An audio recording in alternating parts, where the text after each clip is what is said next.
Welcome back to Happy's Hero's Journey. This is part 2.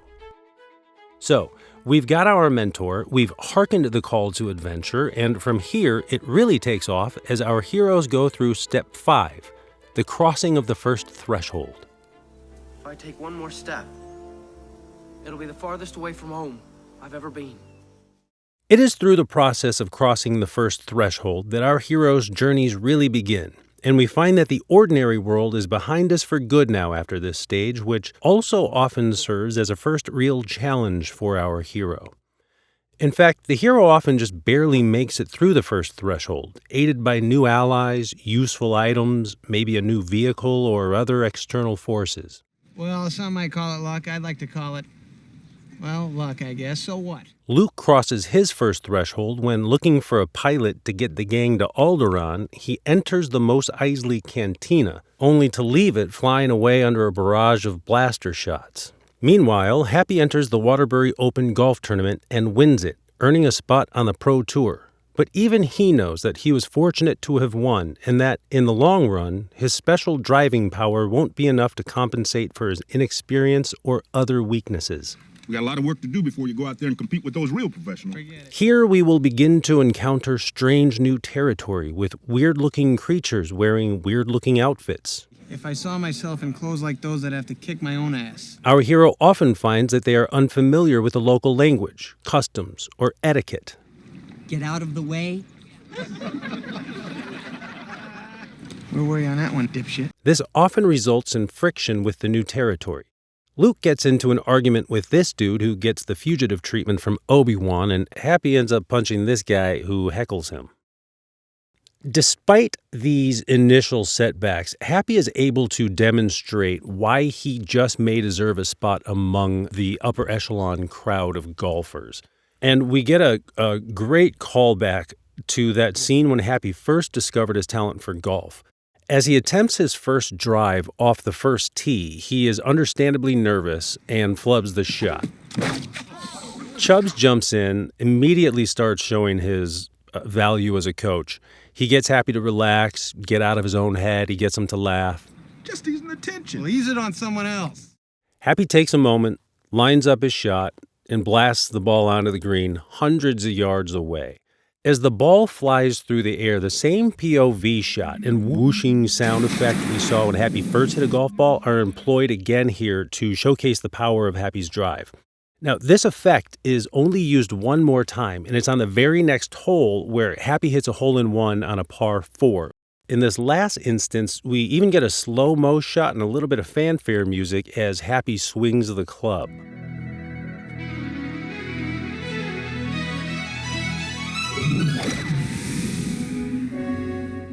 The fact that this ball POV effect is used so sparingly and where it is used is very smart, subtle decision-making by the filmmakers.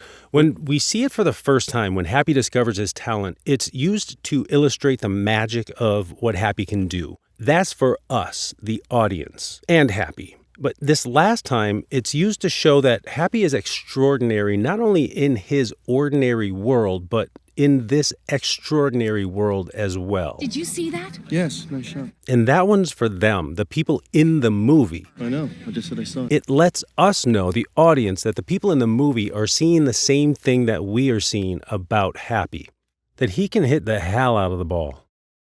So this special but raw talent of his is what allows him to beat the other non-professional players to win this tournament. But surviving on the Pro Tour and beating the best of the best is a different story. So it is often demonstrated at this stage that our hero has a pretty good head start on things and can survive the first threshold, barely. But it's usually also established that he has a lot to learn, and this is just the beginning of the journey. Are you frightened? No. As our hero leaves the ordinary world behind, his character arc really starts as he has now begun the process of changing. Luke encounters the Imperial forces for the first time as he leaves Tatooine behind to assist in the rebellion. And Happy takes a giant leap into the world of pro golf, stepping away from hockey as he begins to learn more about himself. Symbolically, the first threshold is rarely actually a threshold. It's not usually a door. Sometimes it is, but it's usually a little more metaphorical, like a golf tournament or a cantina or a song, a death, a first step, a red pill, yada, yada, yada. That's not what yada, yada, yada means. Just beyond this first threshold is where we will learn who of the characters will become our allies, enemies, or both, and our hero will be put through tests and learn valuable lessons in Step 6 of the hero's journey, Tests, Allies, and Enemies. This step is typically a pretty big chunk of Act 2 of any hero's story as the protagonist makes his way through this new world. He encounters obstacles, forges alliances, may face betrayal and setback, has his skills tested and powers challenged, all in order to prepare the hero for the bigger ordeals yet to come. For Happy, this stage comes with the weekly tournaments he plays in, dealing with the repercussions of his anger management issues, and a potential new relationship with a woman. Pop quiz, hot shot. What is the term in our pop culture lexicon for a character that skips this step and doesn't earn any of the advanced skills and powers that come with hard work and experience? I feel like there's a name for that. Anyway, this stage is also where Happy and Luke's character arcs diverge in a major way. But for now, as Luke slowly begins his training with his mentor, Obi-Wan, while on their way to Alderaan, Happy decides to part ways with his mentor. Forget it, Chubbs. I learned a lot today. I'll just pick up the rest as I go along. Stop being a damn fool. After winning the Waterbury Open, Happy tells Chubbs that he'll be fine going on his own from here on. Of course, we know this is not the last we'll see of Chubbs, but for now, Happy thinks he's got all he needs to fulfill his goal, which is just to make enough money to buy back his grandma's house. You're probably right, but I just can't wait. I need money. That's spoken like a true asshole. Look, just give me... Luke meets Han Solo and Chewbacca, both allies, as well as bringing C-3PO, R2-D2, and Obi-Wan along for the ride. Happy Gilmore meets Virginia, an ally, love interest, and future Mrs. Dunphy, played by Julie Bowen. Virginia is the head of PR for the Pro Golf Tour and sees something in Happy. Happy's caddy is an ally as well. In fact, in his first minor test on the Pro Tour, Happy discovers that he must provide his own caddy. So he hires the guy washing windows in the parking lot, taking this guy on as what could almost be described as a squire, such as the heroes of yore had beside them. This is Otto. Happy also finds an ally in a former boss-turned-superfan, played, of course, by Richard Kiel. I'm truly proud of you. Hey, thanks a lot, Mr. Larson. It's good to... Oh, miss? Yeah. Diet. Right. Happy also meets Shooter McGavin, Every time I come here, it gets harder to leave. I think you guys put something in the water. an enemy. Top of the tour golfer, leading money winner, finger gun waving, world-class douchebag, Shooter McGavin. You gotta love Shooter. Christopher McDonald is so 100% spot-on perfect for the role of Shooter McGavin. I'm not saying that the man is a douchebag. I don't know him, obviously. I'm sure he's quite lovely. But he breathed such wonderful, hilarious, palpably scummy life into this character. Shooter McGavin is inarguably one of the best villains of the 90s, hands down. Thank you, Christopher McDonald. Congratulations, murderer. You killed a golf legend. Then there's this guy hired by Shooter to heckle Happy and then run him over with a car. The head of the Pro Tour, played by Dennis Dugan, the director, seems to be really neither an ally nor an enemy. He seems to be a diplomatic voice of reason, trying to do what's right. He initially wants Happy gone, mostly because of Happy's attitude and his anger, is persuaded by Virginia and ultimately sees Happy's value and treats him fairly. In Star Wars, at this stage, the bad guys are the stormtroopers and the trash compactor. The tests, where our hero learns, adapts, develops, goes through trials and tribulations. In his first tournament as a pro, Happy meets more golfers, including Kevin Nealon, who is kind and offers advice, demonstrating that not all of the players are jackasses. During the tournament, Happy has some great shots. He occasionally embarrasses himself with his poor etiquette, but actually seems to be enjoying himself, despite coming in dead last. Dead last? Oh, yeah. He had a good day, though. Thanks. He inevitably has a meltdown on live TV, which is witnessed by the president of the golf tour. Virginia, as golf tour head of PR, argues on Happy's behalf, insisting that he will be good for the game. She believes his unorthodox approach will be a boon for the popularity of the game and is exactly what the sport needs. A colorful, emotional, working-class hero. She sees promise in Happy and becomes an ally despite his violent outbursts. In fact, Virginia plays a pivotal role in Happy's transformation. If he cleans up his act, he can stay. If he doesn't, it's your ass. After having just taken responsibility for Happy's behavior, Virginia finds him in an altercation with Shooter McGavin, threatening him with a broken beer bottle in the club bar. She diffuses the situation and then gives Happy the straight dope. Well, you're not going to be around long enough to make money unless you start behaving. She calls him out, pointing out to Happy his destructive tendencies. I mean, no swearing, no throwing clubs, and especially no hitting other players. What this is doing here is setting up Happy's continuation of his character development or evolution by asking him to make some real changes in his life. Now, at this point, Happy's willing to make those changes because it's the best thing to do to get him to his goal right now of getting back his grandma's house. But he's got some ways to go before he's making positive changes in his life for the sake of making positive changes. So because Virginia got real with Happy about his potential, he actually takes Virginia's words to heart and starts to watch his behavior more as he plays in the tournaments week after week.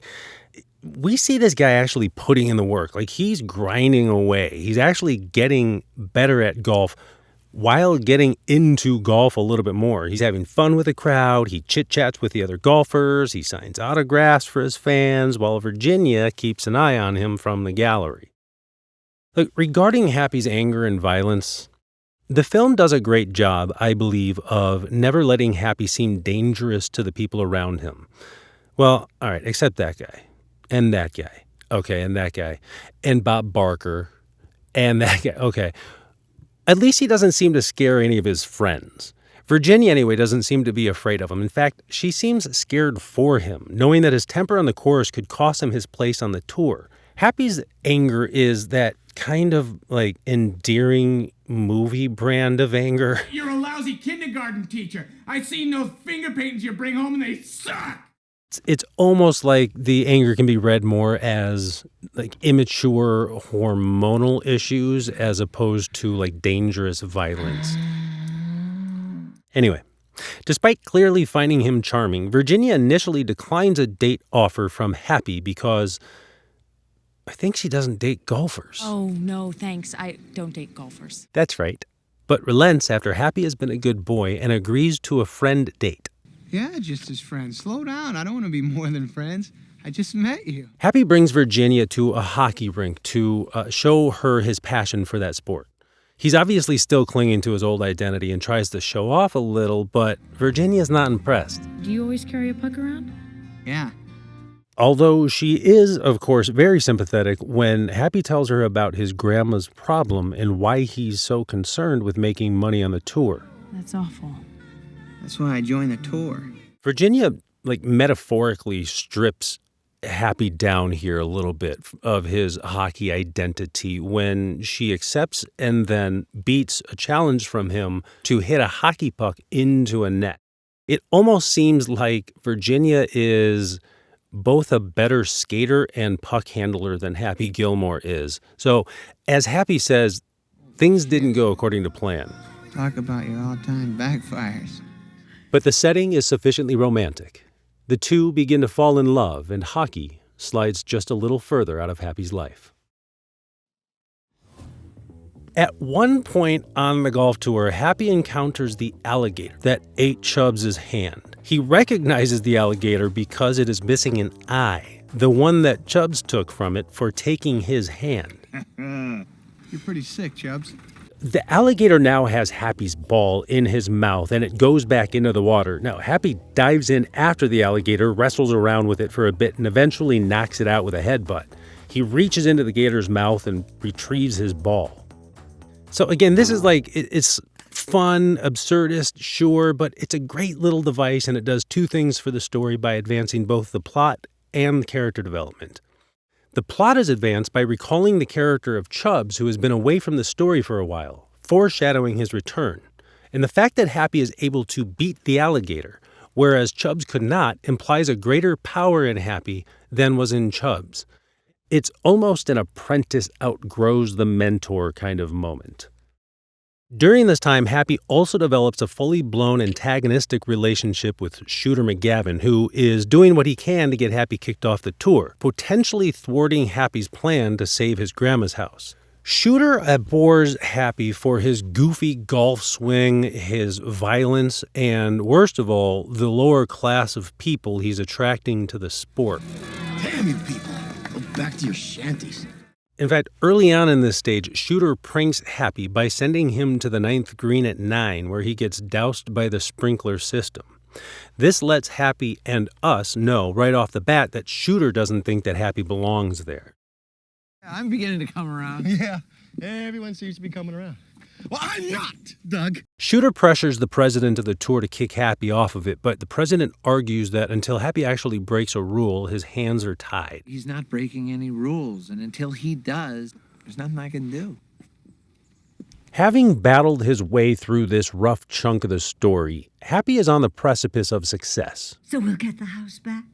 As long as I don't come in last place in the next 2 tournaments. He has nearly enough money to buy back his grandma's house, but before he can cross that finish line, Happy will be done in by his fatal flaw.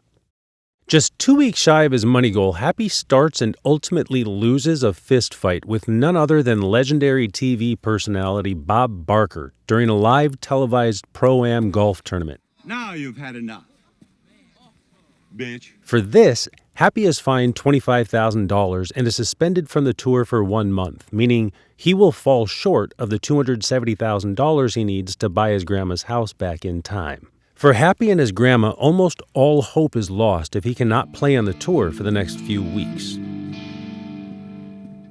But Virginia has a great idea. Wait a minute. No. Wait a minute. Wait a minute. Get Happy some money by getting a sponsorship from Subway sandwiches. Talk about a hole-in-one. So he cuts a commercial and apparently is paid just enough money to get him to his $270,000 goal. Hey, thanks for watching. If you've made it this far and want to keep going with Happy's hero's journey, click the link for part 3.